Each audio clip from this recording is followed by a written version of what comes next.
everybody, I'm Raina from Blue Cypress Books, and thank you for joining me again for Book Banter. This evening, I will be talking to Karen Rose, who is the author of the brand new book, Quarter to Midnight. This just came out on Tuesday. She is an internationally best-selling author of 26. This is the 26th book. And this is a brand new one in a new series that's going to be set right here in New Orleans. I'm looking forward to talking with her this evening. And if at any point during the event you all have a question, type it in the comments and we will answer it during the event. So without further ado, I'm going to click this button and welcome Karen onto the screen. Hi. Thank you. Hey, how are you? I am extremely good. And you? Pretty good this evening. I am glad to be back at Book Banter. I took 2 weeks. It usually airs every 2 weeks, but I took the last 2 weeks off because I was in Iceland. So I'm excited to be back home. And where are you located? I am in Florida. I'm originally from Florida, so that's exciting. That's fun for me. Are you on the East Coast or the West Coast? I am on the West Coast. Oh, I'm from Fort Myers. So yeah. So you know where if you just keep going south and just keep going, and then one more time, that's where I'm from. Exactly. So I was very excited when I heard about your book because, of course, it's set here in New Orleans, and that's always fun for me, especially not being originally from New Orleans. I've been here for 17 years, which is a long time, but I still can really I just dive into any book set here because of I'm gonna live in this city in a different way than I actually do. So what inspired you to set this book here? Because I know you have other series that are set in other cities. So what made you pick New Orleans? Well, there was a couple things. First of all, I just finished a series, or was just finishing a series set on the West Coast in California. And I wanted to go, I hadn't done a book set in the South in quite a while. I'd had one that was a few books set in Georgia, but I hadn't gone back to the South in a while. And I thought that would be fun. And so I was thinking, where do I go? And I was at a convention. I was at the Book Lovers Convention in New Orleans in 2019. And I thought, if I set it in New Orleans, I could have all of these research trips, and the research trips would be so much fun. And we could have food and go on swamp tours and cemetery tours and all the things that we'd done, but as a fun thing versus as a research thing. But then COVID hit and I didn't get to do any of those. So I'm still planning to do them. But that was why I picked New Orleans. It's just such an iconic city, with there's so much there that you don't find anywhere else. Or if you find it, it's not quite as good. And I find that New Orleans has so much of it. Like, you can go to other places and maybe find some history, or maybe you find some really artsy, eclectic people, or you find, there's nature areas there. But New Orleans has, within a half-hour drive of the city, you can have all of that and more. I feel like every time I turn around, I'm learning something new or seeing something new in the city. Was that your first visit here, the convention? I think visit was in 2001. It was in the summer of 2001. The romance writers, they used to have the conventions, and it was in New Orleans in 2001. And I remember, I remember walking down Bourbon Street, and and I remember him trying a hurricane from Patton Brands, which you have to. It was 20 more years before I got the courage to drink another hurricane. Made me so sick. Well, and you don't drink them on a hot August night on an empty stomach. Just that's FYI for anyone who may be viewing who hasn't been here yet. But I remember my best friend was with me, and she'd flown home that morning. I had a whole day to kill. So I did Cafe du Monde, I did all the stuff, and I saw this guy doing henna tattoos right there off Jackson Square. So I got one, and I got home, and I didn't say a thing. It took my husband about a day to realize it was there. You got a tattoo? And he's like, where is it? Some guy in the corner. Right. And then I'm like, oh, calm down. It's just henna to wash off. But it was my first time in New Orleans, and I just remember thinking, it's just so much vitality. You can't be bored. There's something going on everywhere. And it's just such a really neat city. That was my first time. And then I went back a couple other times. I've been there a couple different times of the year. Unfortunately, I've been there in July, and it is hotter than Hades. With even just coming from Florida. I know, right? I know. Somehow it seems, I think maybe it's because of all the people, because, you know, there were always people around that just made it feel hotter. And then I've been there in December, and that was it was purely a vacation. Yeah, my husband and I went, and that was lovely too. I've been there several different times of the year, and I definitely would go back in December. That was, and they were just starting to decorate it for Christmas. If you can avoid June, July, August, I definitely advise that, especially for anybody coming from somewhere that's not hot. It is entertaining sometimes to watch people like get off the plane from, I don't know, some New England maybe. They're like gonna come down to New Orleans, and that humidity hits them in the face in summer, and you can just see it like instantly. Oh, like they melt into it. Entertaining for me, not so much for the tourists. Unfortunately, no. And I've always wanted to see Mardi Gras, but I'm not really good with a lot of crowds. It makes me, I've got crowd anxiety, and I just think that would probably not be the best fit for me. If I could see it from like a window looking down, then I might as well just see it, you know, on a live cam or something. Well, I will tell you this. If you have not been ever extended an invitation, if you ever find yourself here during Mardi Gras, look me up, let me know, because I definitely have a couple places. It's for people who don't like crowds, it's good to find somebody you know that lives on the route. And that way you can go out and do 5 minutes, and then you're like, oh, okay, I need to back up. And you've got a house to go to hang out in for half an hour. Come back out for 10 minutes, go back in. Yeah, because that's a good... I will do that. Ultimately, that is experience Mardi Gras. But there's just such a life to the city. And, you know, and I travel a lot. I've been all over the world. And there's something about New Orleans that you just don't find anywhere else. It's really there's magic. It's just kind of a magical city. I definitely found that. I had visited a few times before I moved here. And then when we moved, and my first like few months, I was like, oh, wait, maybe this is horrible. This is a bad decision. Like, wait, what am I doing? What am I doing? And then I went home, to Florida to visit for the first time. And after a few days, and you like see your friends, you see your family, you go to that one restaurant you miss. Then you're like, wait a minute, I'm ready. I started thinking of New Orleans as home. That's when the shift happened in my head. And I was like, oh, that's it. This is where I live now. Yeah. This is my place. Definitely. So I haven't read any of your other books. So you have to fill me I have a couple of questions that should know the answer to if I had read some other ones. But are most of your books, there's a private detective agency in this one. And that is kind of, I was saying like it's a detective mystery, but they're not detectives like in the police department. There are some, but it's mostly following a private detective agency. So do you normally do that? No, or is that new for this book? I've done a couple other books where either the hero or the heroine was a private investigator. I did one where there was a private investigator and a social worker, but most of the time, if there's a PI, he or she is paired up with a police officer or somebody in law enforcement. So this is a new thing for me, having this private investigating agency, Broussard Investigations, owned by Burke Broussard. And I was just kind of, I started playing around with the idea, and the more I played around with it, the more I really liked it. But for everybody who hasn't read my books, every book is a standalone. But as a standalone, they're part of a city series. So this one's New Orleans. Before that, it was Sacramento. Before that, Cincinnati. And so the people are connected within the books. They might be family members. They might work together. They might be, partners within the police department. So there's always some kind of connection, but there's usually a connection somewhere in those characters to characters in other series.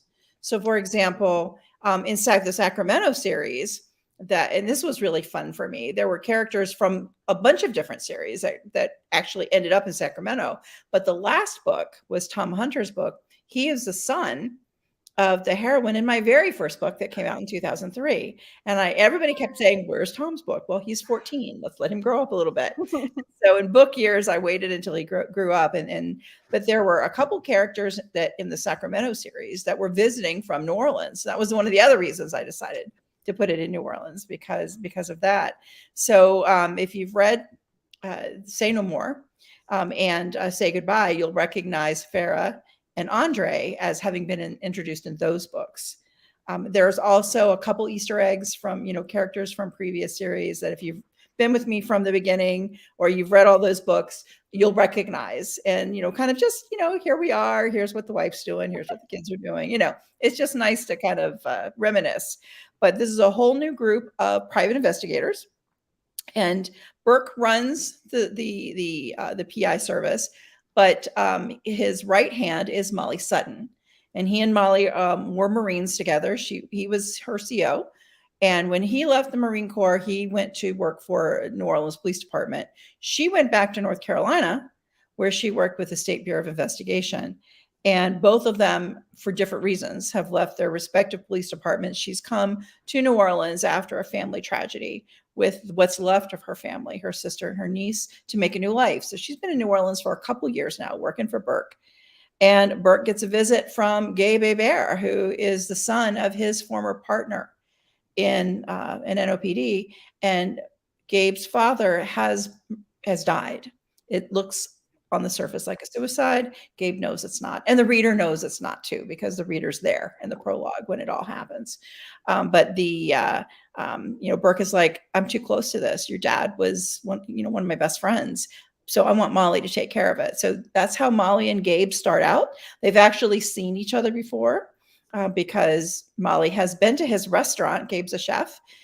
She's been to his restaurant in New Orleans in the Quarter. It's called Le Petit Chou with an X. So it's kind of a play on words. Ma Petit Chou is a French endearment, means my little cabbage, which his father called his mother. But with an X, it's a pastry. And so there's that, the kind of that play on words going on. And then, of course, his dog is named Shoe, like you wear on your feet, because right. Shoes. So I had some fun with some of the wordplay in the book as well. But when Gabe first comes and meets Molly, he's just devastated because he is suspected that his father was murdered, and now he knows for sure. And so Molly and Gabe set out to find out who killed his dad. That's an excellent setup. Obviously, you would be an expert at it. Also, so this book is like 500 and some pages long, and normally books over like 400, I'm like, they're intimidating. I am intimidated by big books. But I started reading it for Book Banter, and I'm like 20-ish pages in maybe, and I'm like, should go to sleep, and then I'm not going to sleep, and then I'm reading it, and my husband's like, "Oh, what's it about?" And I'm like, "I can't even tell you yet. Like, there's so many pieces. There's so many pieces happening." I'm like, I'm trying to explain. I'm like, but that's not enough. Everything, I'm just sort of leaving it. I was like, wait for it. So I get like further into it, and then I come back, because then at that point, like 45 pages, I was like, okay, now I need to tell you. Like, I'm still gathering it all earlier. And then I was like, wait, now you need to be in on this, because so he followed the journey with me from there. And like, that's that feeling where you're falling into a book is perfect. It's like the best feeling, and this definitely did that for me.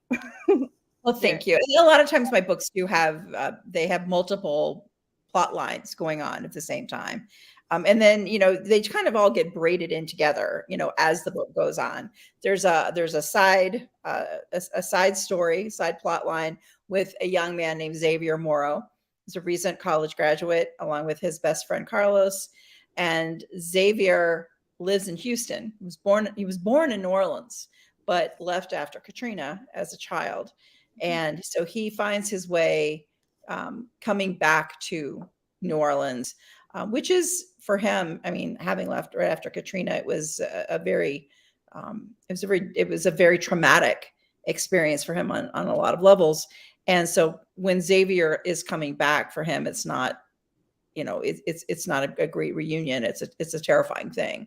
And, of course he gets wrapped up in and supported by my PI group. And I only expected the characters of Xavier and Carlos. They were in my outline. But then all of a sudden he's headed back to New Orleans with 3 other people plus Carlos. They're all in a minivan. And I just had a lot of fun. I had a lot of fun with that crew. I kind of loved that because it was this perfect, like, family moment. And some of them are family and some of them are really good friends that all end up in this minivan. But yeah, you start with like, oh, it's going to be one of them. Okay, it's going to be 2 of them. And then in perfect family, like Southern family fashion, they're just like, Anna, get in the minivan. Like, everybody just come, I'm coming. And you come on, get in. All right. And they're just driving on the interstate.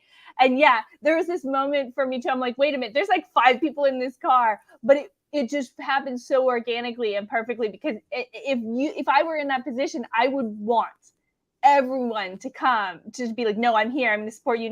We're going together. And it just felt perfectly. And they just moved as this unit. Like, my family and I, when we're all together, we sort of do that same thing. You just naturally, now we're just all in the living room. We're all going to go to the mall together. Like, it just sort of naturally happens. And they travel through this book naturally, just like they're as this unit of supporting each other. Yeah, Xavier and his posse. Yes, exactly. Exactly. And it wasn't planned. And I love it when those characters pop up unplanned. And then they got a life of their own. And I just really I loved his mom. I loved his mom's best friend. They were all great. They were all great characters. So for me in my head. So I hope you guys like them too. Absolutely. And Willa May becomes so important. Yes. And in the beginning, yeah, when she's getting in the minivan, you're just like, she's the mom's best friend. That's great. Like, that's cool too.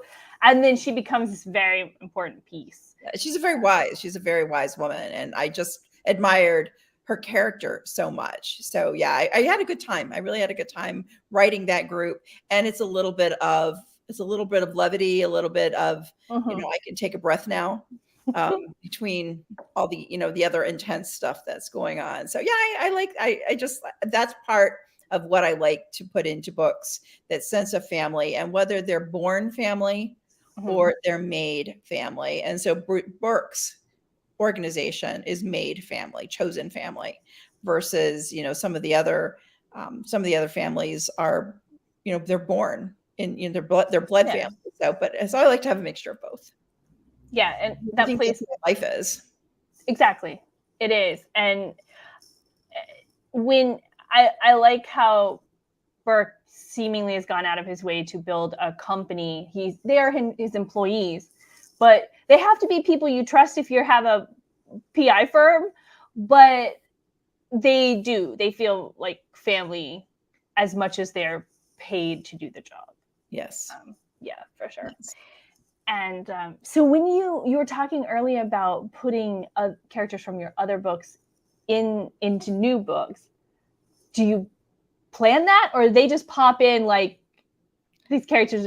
Some of the minivan people, did they just show up, or did you plan to put them in these other books? Sometimes I plan. There's an Easter egg that I'm only going to say. It's a character in this series who you have never actually met in person before, who's only been discussed, but he's in this series. I've already had one reader pop up with, is it? And I'm like, and I have big hopes for this character. And then, but Molly, and if you've read any of my other books and you remember Stephen Thatcher from the State Bureau of Investigation in North Carolina, he was the hero in book 2 in Have You Seen Her? And he's popped up a couple times. So she worked for him for a little while. So again, it's an opportunity to go back and visit with old friends and see how the kids are growing up. And, for me, it's that when I think when I realized she was going to be from North Carolina, I'm like, oh, I can make this connection. And I've done that in other books too. Like there was one where there was the side plot started in Chicago, but the main action was happening in Cincinnati. And I'm like, you know what? I have a series set in Chicago. I left some detectives there. They can be working this side case because I'm the author and I can visit with them if I want to. That's right.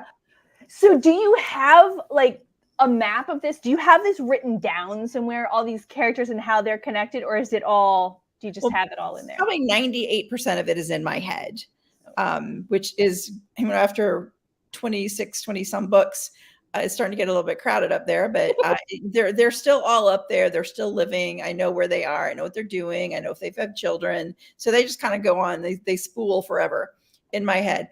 But I also have my daughter works for me, my oldest daughter. She does editing for me, and she keeps a spreadsheet.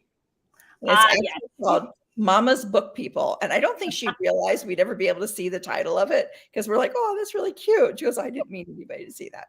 But she keeps track of all the characters and the relationships. And then in the Cincinnati series, there was a character who ran a shelter for cats and dogs. And in the very first book in the series, she's introduced as a victim. And it's a funny story I like to tell, because in the first draft, she's killed by the villain. She's killed bringing out a whole cartload of dog food from an all-night grocery store. And she's ambushed by the villain and murdered. And my editor was like, this is an example of gratuitous violence. I don't want her to die. And I think it was the dog food. I honestly think it was the dog food. It just kind of pulled on my editor's heartstrings. And I'm like, but she says, can't he just hit her in the head? And I'm like, no, he can't hit her in the head. He shoots everybody. He's not going to change just because she's got dog food in her cart. And so she goes, well, I don't care what you have to do. You have to make it so this woman lives. So it took me a long time to figure out how to reasonably do that, so that I didn't sacrifice the integrity of the villain and his methods. And she did live. And so in book 2, they have a question that has to do with dogs. And so they go back and check with her, because, they were worried about her. And so then they end up adopting dogs from this woman's shelter, and everybody in the series adopts 1 or 2 dogs. By the end of it, I think we've got like 9 dogs. And my daughter's like, no, I have to have a spreadsheet for the dogs too. So yeah, so that's how we keep them. We keep track of them through spreadsheets. That's funny. Well, her legacy, this character's legacy, by your editor fighting for her to stay alive, is now everyone gets a dog. And my editor's like, what? She goes, I'll take the blame for that. That's fine. I'm like, I blame you for all of these dogs. She goes, I'll take yes, there's a whole spreadsheet and it's your fault. Right. Exactly. That's so funny. So when you do get your trip to New Orleans, what's something you're looking forward to doing? Or is there something you're looking forward to doing that might have changed now that you've written this book? Well, I definitely want to go on another swamp tour, because I went on one, but again, I wasn't looking for the kinds of details that I have had I been researching. Because, I kind of make joke and say research trip. It really is, because when you're going there as a tourist, you experience things in a much different way than if you're going there, for research. And so I think one of the people I met who contributed to this book has his own swamp tour business. And so he's promised me a really good tour, but we did kind of a virtual tour, because we got this Google Earth and we can look, and he's like, you can hide a body here, you can hide a body there. And so, but he's going to take me on a bayou tour, which I thought would be fun. Nice. I think I really want to take a walking tour through the Garden District. I've never done that. And that's something I wanted to do as research for this series. And then drive around and look at the neighborhoods again with a different eye. When you're a tourist, you're looking for, okay, where is this place that's on my list that everybody says I should visit, versus just driving around to kind of get a feel for it. And that's what I really wanted to do. And I still plan to do that. So that's what are the details you would see if you were just driving to work, or if walking to work? Yes. Yeah. Do you take pictures and stuff when you're doing those research trips? Yeah, I would have to. Just like a vacation, you don't remember everything. So you have to take those pictures as you go. Well, I wrote one book, and this was I wrote it in 2006, I think it was. And the villain is an artist, and he does, at the time, cutscenes and video games were the big rage. It was the animation in the cutscenes were something people, my daughter and her friends would play the game just to get to the cutscenes. And so my son does the same thing still. Yeah, and well, he does cut scenes, and it's basically a medieval Inquisition torture, Yeah. bad guy kind of a game. And so he uses things as authentically as he can. And I knew about a lot of those devices, those medieval devices, because I'd gone on vacation with my husband. I used to work in Germany a lot when I was in my previous life, when I was an engineer. And he went with me, and we went to this one little town and called Rothenburg. And in Rothenburg, they have something called the Crime and Punishment Museum.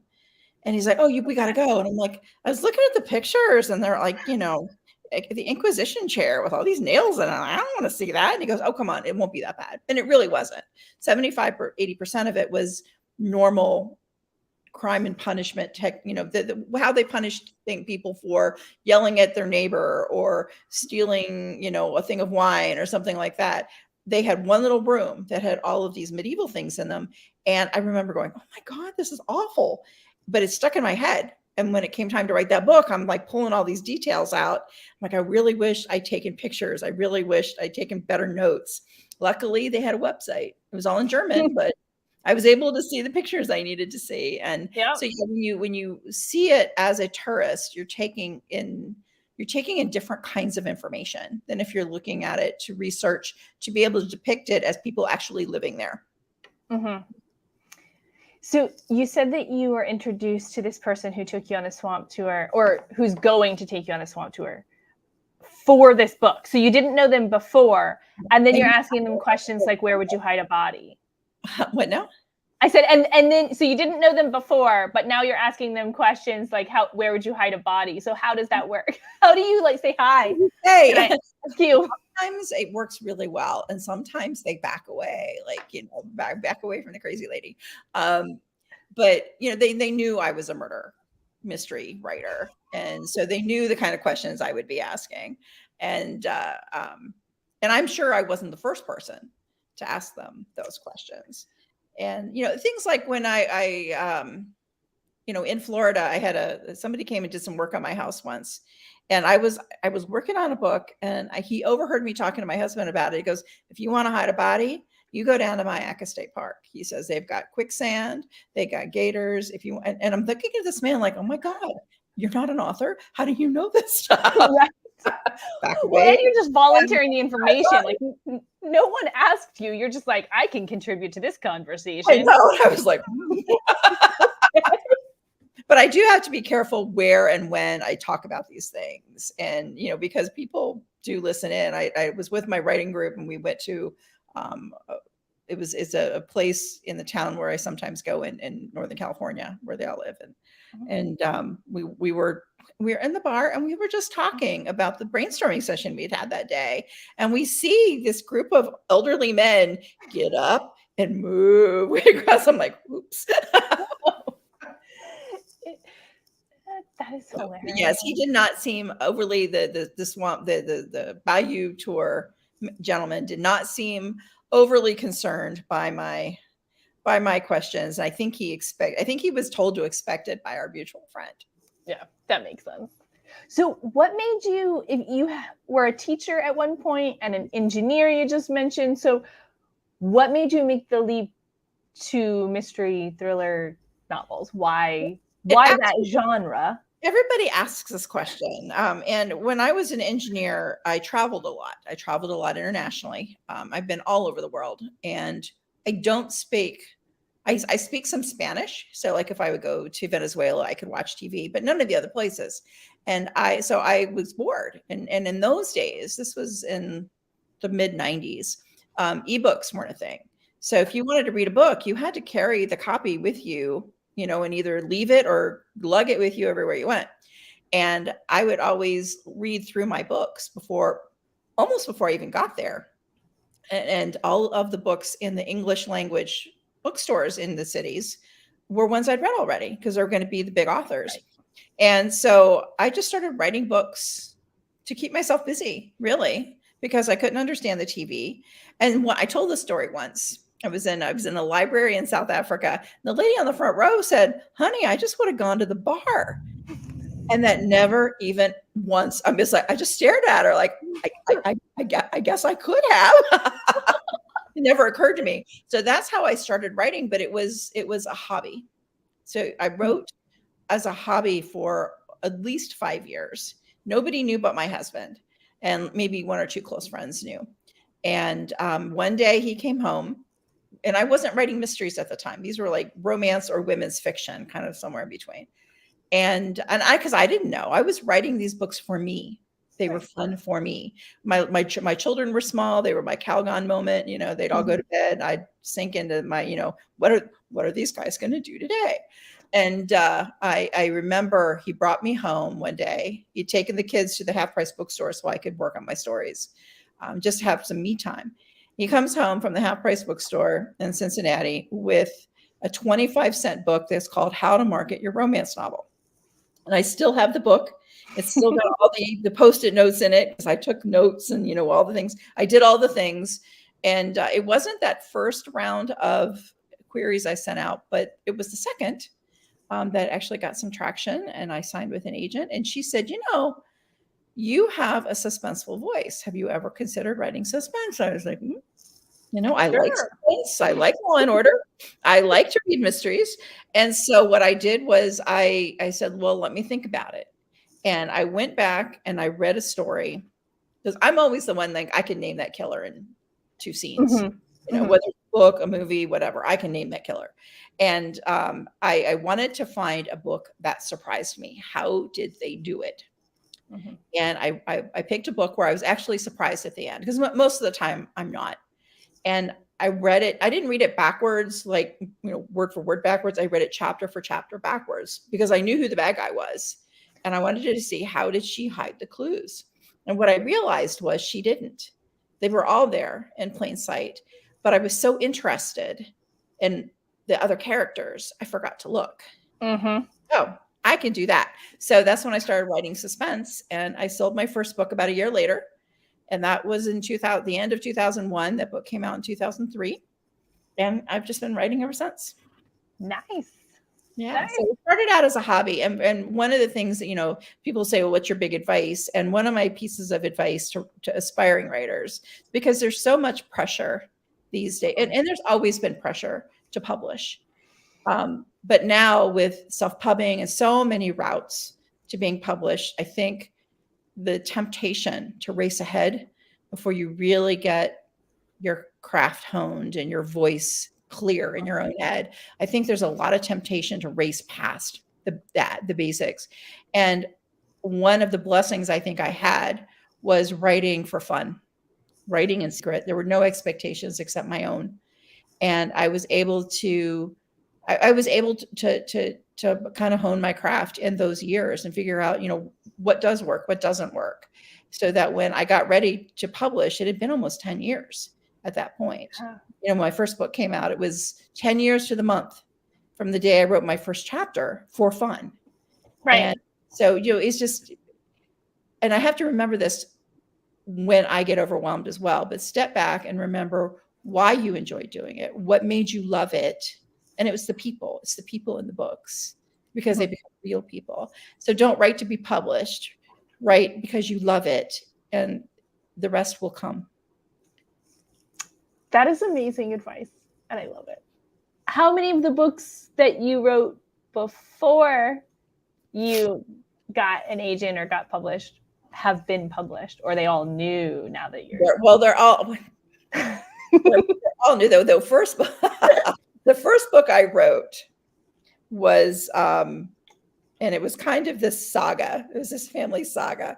And it ended up being like 2,000 pages long. But I didn't know. I was looking at a page and I'm thinking a typed page, maybe one typed page, or 4 book pages to one typed page or something like that. You know, it's like, I was thinking it was a much shorter book. And when I sent it out, I got this very wry comment. Well, we normally like our books to be around 100 and some, 1,000 words. I was like, ooh, sorry. I didn't know. So that particular story, again, this saga that went on and on, became the basis for my second book. Have You Seen Her? I changed some stuff, and then I put in, it wasn't a suspense. But the characters, I love them so much. I picked them up from out from under my bed, and I put them in this new story and added a serial killer and mixed it up and, baked it on 300 for whatever. And, and then I had a new book. The other two, well, there was one other that will never see the light of day.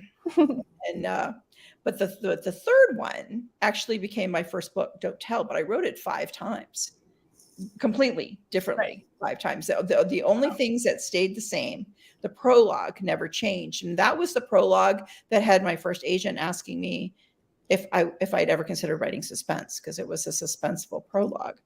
And that was the one thing. And the other thing that never changed was how it ended. How she gets the bad guy never ended.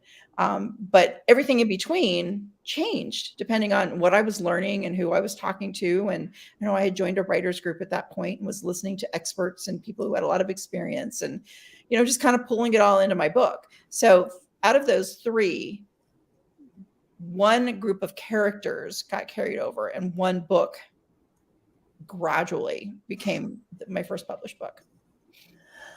So I think that to me is very heartening as well, because you say, write for yourself and write for fun. I think sometimes it's easy to get discouraged if you want to sell a book, eventually publish a book, then you're like, okay, well, I'm just rewriting. How many times do I do this before I really try and do anything with it? When do you know? But hearing you say that you used a lot of that material that you were writing for fun in books that actually were on shelves and got published, it makes you feel like, well, it's not useless. Like it gets used. It gets used. Pieces of it can get used later. Exactly. Well, even now, like, when I start a new book, I might write the first chapter, I might rewrite it 5 or 6 times until I get the feel. Mm-hmm. Sometimes it all flows out the very first time I sit down and put my fingers on the keys, and it flows out like magic. And I'm like, oh, good, this is going to be one of those amazing books. And then sometimes it's like, I just can't get the flow. And I keep trying, it's like, well, what if I did this? And what if I did that? And so, it is definitely some trial and error in there as well. And then you meet people who published the very first book they ever wrote, and you're happy for them. Right. That was not my experience. I'm happy. I might not share that in a large group if you plan to, walk in any dark alleys anytime soon. No, I'm just kidding with that.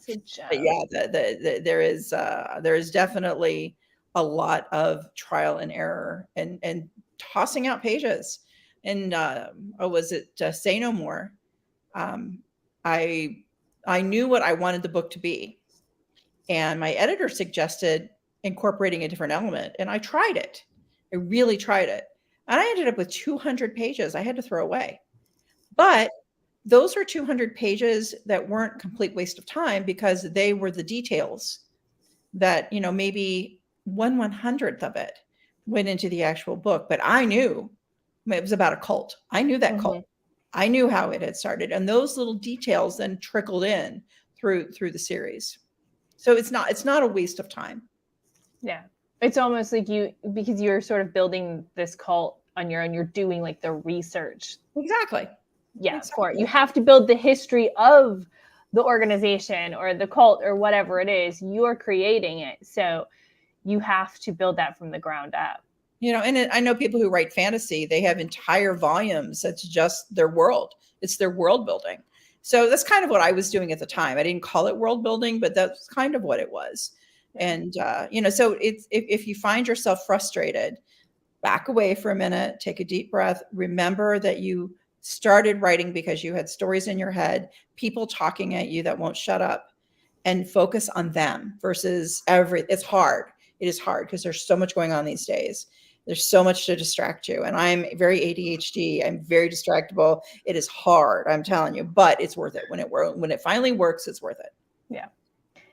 Do you build character sheets? I don't know if that's what you would call it. Different people call it different things for your characters. Sometimes people will do, you've got name, age, but zodiac sign and all of these different things, favorite foods. Do you do any of those? Because your characters are people like almost from the get-go. As soon as you're introduced to them, to me, I feel like they're easy to know. and then as you read them, you really get to know them. And it seems like you would have to really know them in order for me, as I'm getting pieces and pieces. I do what I call a character profile. And the hardest part of the book for me is the very beginning. You know, once I get in there and I get the flow again, that kind of, so that it's what's happening in my head is organized and coming out the way I want it to come out. But I always have had a trouble with that blinking cursor on an empty page. It's terrifying for me. So what I started doing was what I called a character profile, and I do hero, heroine, villain, because my books always have a villain, and sometimes they have another villain. I would start out with the hero. You know, what's their background, and I don't go so far as favorite color unless it's meaningful in some way.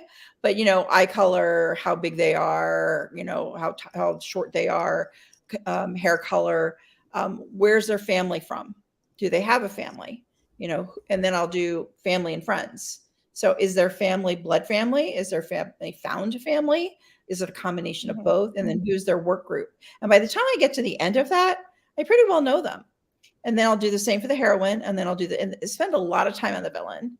Because if you're writing a suspense or a thriller or a mystery, the whole book exists because the villain is doing very bad things. And if those very bad things or his evil plan isn't big enough to sustain a whole book, well, then you've got a problem. So I spend a lot of time on the villain.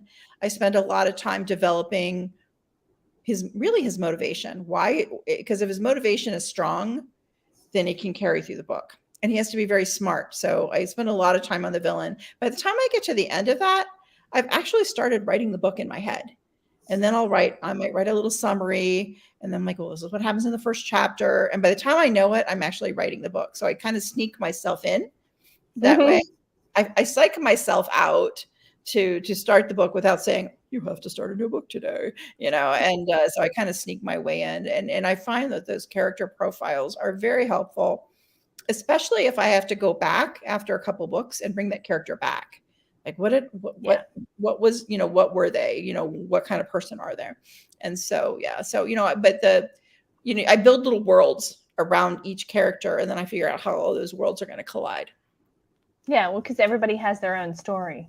Yes. Their own individual story, their own baggage, their own whatever they're bringing to this situation they're now in. And some of my characters have a lot of baggage. It's very sad. Some of them do.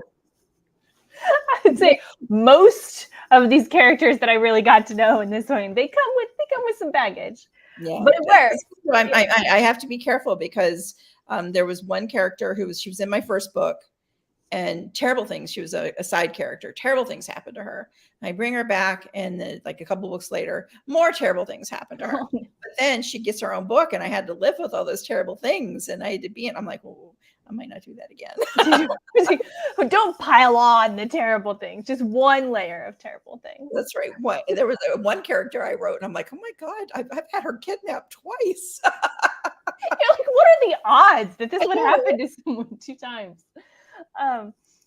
So we have one question, and that this is a good wrapping up question. So what type of books do you read when you're not writing your own books? I love fantasy books. I love paranormal. I love to read about vampires and werewolves and, you know, wolf shifters and all those books. And there's always an element of suspense. I don't think I can ever get away from an element of suspense, but I rarely read like police procedurals or anything. I might watch them on TV, but I rarely read them while I'm writing. And even between books, I'm careful because you want your ideas to be your own, you know. And but yeah, I read a lot of LGBT books. I read some comedy. I read some lighthearted comedy. The next one on my my to be read list. Let's see, I want to make sure I get the right title. It's a second book in a series, and it is called, let's see, Not Again with a K. And it's from the Real Men Knit series by Kwana Jackson. Have you read this? I haven't read it, but I know the books. Yeah, I read the first one and I just adored it. And it's about these 4 foster brothers. And again, that's one of my tropes. I love it to have four foster brothers from different homes, but they've all been taken in by the same woman. She passes away and leaves them her yarn store. And I'm a knitter. Okay, I listened to one of your interviews and you said something about knitting. So that's, yeah, I don't knit, but I think it would be fascinating to read a book like about that, and you do. And so you're like, wait, that's not the stitch. Yes. How do you? Well, actually, what she does is she really focuses on the community. Again, it's all about made family, and these four brothers are made family because of this woman who's fostered them, their whole teenage lives, and now they're all adults. But the local yarn store is a gathering place. It's kind of like Cheers. Everybody knows your name when you walk in the door, and most of the time they'll have like one night a week or a couple nights a week where people for knitters or crochet or crafters will come in, and they'll just sit at the table and you'll work on whatever you're working on. You just chat and drink tea or whatever. And there's a craft table, like a community table in every yarn store I've ever been in, even the tiniest ones. And I've been into yarn stores in Japan. They had this tiny little table where that's where everybody comes and sits and knits. And it's like the community gathering place. And this particular series, the yarn store, is their community gathering place, and it's in Harlem. And it's just lovely. The whole series is just wonderful. So I can't wait to read it.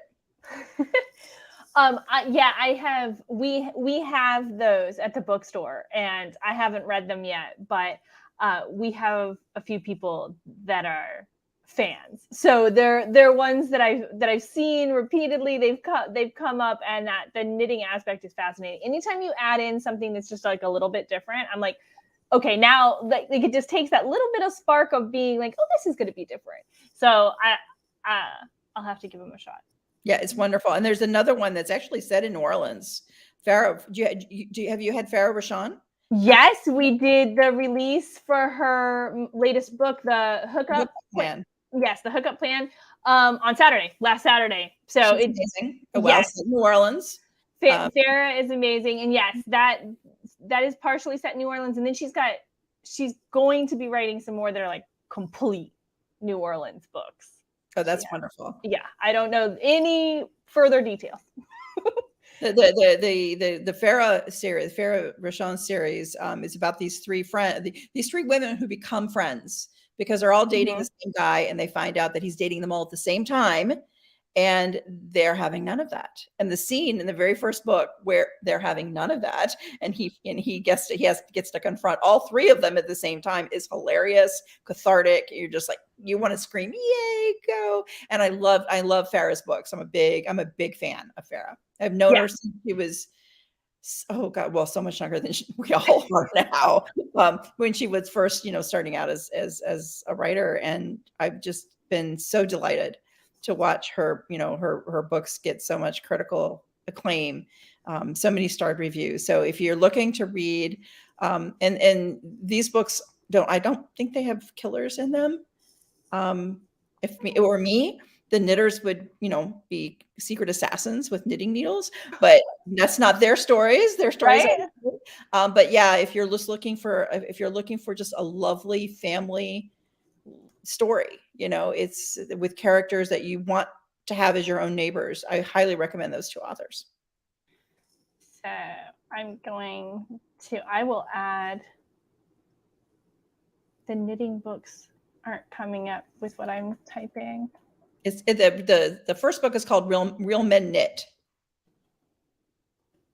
Yes. And the second book is called Not Again, but not with a K.